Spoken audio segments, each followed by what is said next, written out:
Hello guys, welcome to my another blog. আজকে আমি আমার পছন্দের একটি জায়গায় আপনাদের নিয়ে যাব। আশা করি আপনাদেরও অনেক ভালো লাগবে।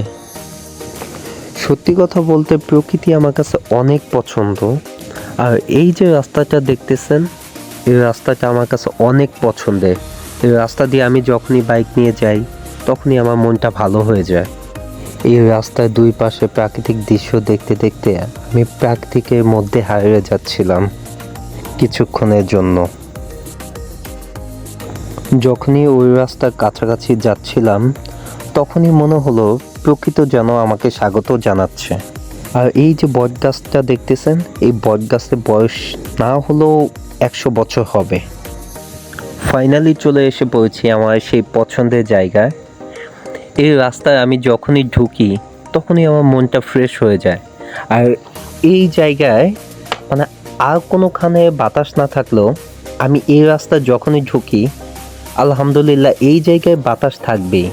ইভেন হচ্ছে এই যে একটা টং আছে, এই টঙে আমি এর আগে এসে চা খেয়েছিলাম, কিন্তু আজকে আমি চাটা পেলাম না।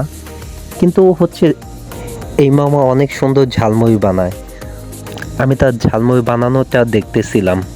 সে তার ঝালমুড়ির মধ্যে অনেক কিছু দিয়েছে, কাঁচা পেঁয়াজ, চানাচুর, কাঁচামরিচ, মানে সব কিছু দিয়ে। ইভেন তার স্পেশাল একটা মশলা আছে, ওটাও দিয়ে দিচ্ছে।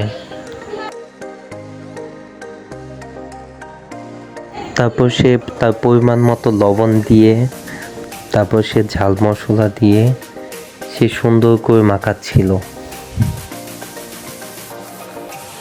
দোকানের পাশে সুন্দর একটা মাচা ছিল, সেই মাচায় বসে আমি প্রকৃতির দৃশ্য দেখে দেখে আর ঝালমুড়ি খাচ্ছিলাম।